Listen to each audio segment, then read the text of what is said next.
겨울 오늘 엄청 화창한 날씨입니다.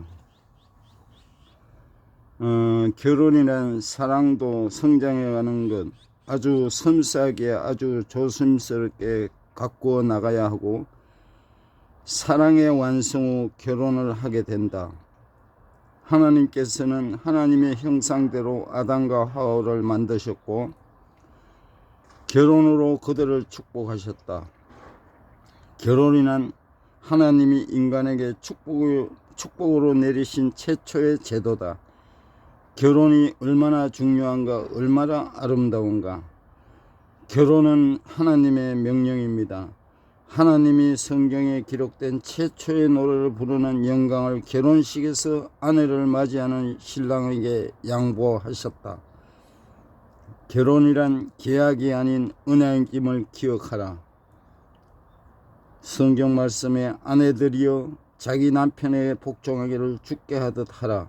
이 반대로 또 남편들은 아내에게 주께 복종하다 하듯이 한다는 거예요. 남편들아 아내 사랑하기를 그리스도께서 교회를 사랑하시고 그 교회를 위하여 자신을 주신같이 하라. 첫 번째 사랑, 부부는 사랑을 먹고 사는 관계다. 사랑을 위해 무엇을 어떻게 해야 하는지 고민하지 말고 연애 시즌이나 신혼 때를 생각해 보면 어떻게 해야 하는지 답을 쉽게 나오는 것이다. 그는 무엇을 어떻게 해서 그렇게 좋았는지, 왜 떨어져 있었으면 그렇게도 보고 싶었는가를 생각해 보면, 두 번째 감사는 마음은 다른 사람의 수고와 행동의 가치를 인정하는 것이다. 아무리 작은 노력, 사소한 일에도 감사의 마음을 전하는 것을 받는 사람으로 하여금 기꺼이도 그만한 노력을 할 수 있게 하고 자신의 능력을 더욱 발전시킬 수 있게 할 것이다.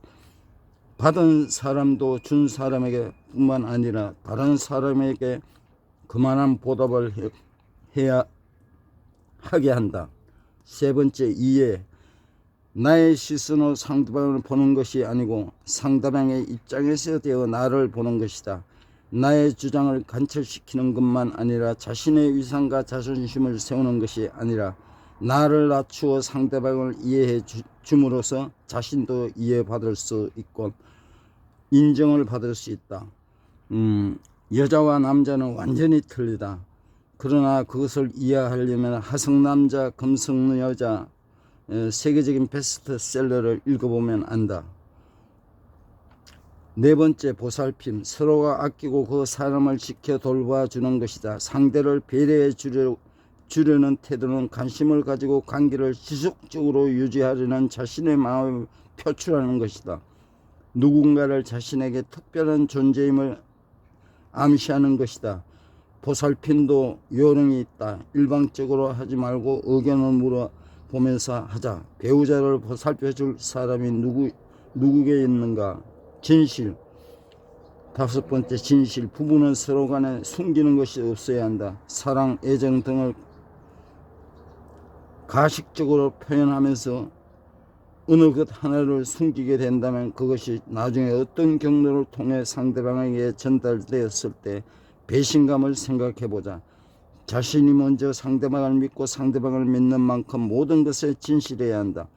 당장의 오해가 있다 해도 결국은 진실로 돌아오게 되어 있다. 또 진실을 받는 자세도 중요하다. 진실은 진실로 받고 받아들이는 감사하자. 여섯 번째, 포용. 남을 끌어안는다는 것은 상대방의 존재나 어떤 행동도 대가나 이득을 바라지 않고 기꺼이 받아들이는 것이다.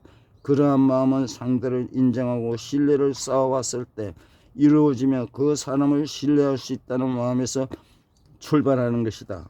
부분적으로 바라보지 말고 전체를 보는 노력을 하자. 일곱 번째, 믿음. 상대방을 믿는다는 것은 말, 행동, 태도, 마음까지도 모든 것을 긍정적으로 인정한다는 것이다.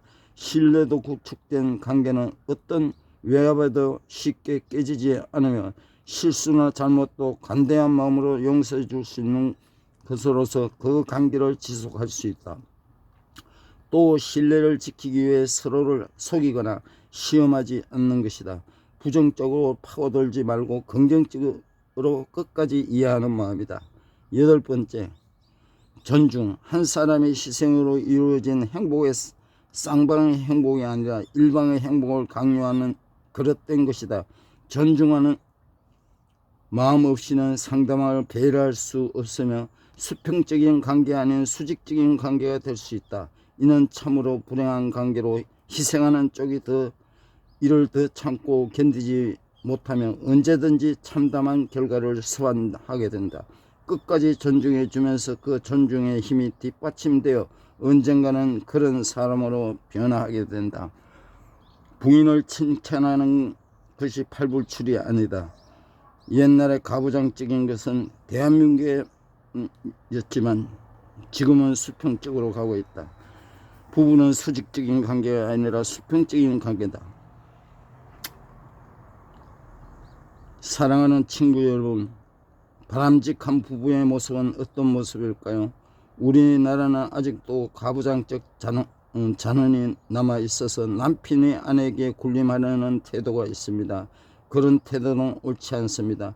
성경적이지 않습니다. 남편의 사랑과 아내의 순종은 건강하고 예쁜 가정의 기초입니다. 사랑하는 친구 여러분, 부부간에도 상호 최소한의 예의를 지켜야 합니다. 상호 최소한의 예의를 지킨다는 것은 서로 상대를 아끼면서 사랑하는 것입니다. 부부간의 사랑을 유지하기 위해서는 자연스러운 대화, 시간이 필요하고 그 대화를 통해 상대방의 입장에서 이해하고 배려하는 마음이 생기는 것이다. 입장을 바꿔놓고 생각하는 자세, 말하기 전에 상대방의 입장을 고려해서 신중한 대화 기법이 필요하고 그런 대화 습관이 부부의 사랑을 돈독하게 합니다. 사랑하는 친구 여러분, 남편과 아내의 관계 안에는 천국의 원리가 담겨 있습니다. 남편이 아내를 사랑하는 것은 자기 자신을 사랑하는 것 같습니다. 그리스도께서 자신의 몸된 교회를 사랑으로 돌보듯 남편도 자기 몸처럼 아내를 사랑하는 것이 옳습니다. 아내 역시 남편을 끝없이 존중해야 합니다. 부부는 그리스도를 경외하는 마음으로 피차 복종하고 사랑하는 가정이 되도록 최선의 노력을 경주해야 합니다. 부부의 하나됨과 교회의 하나됨을 위해서 부단히 노력하는 부부가 되시며 주님께서 하듯이 서로 사랑하고 복종하는 부부가 되시기를 소망합니다. 고래도 칭찬하면 춤을 춘다 합니다. 서로 부부간에 단점을 보지 말고 항상 칭찬하는 습관을 가지시기 바랍니다. 고맙습니다. 사랑합니다. 축복합니다.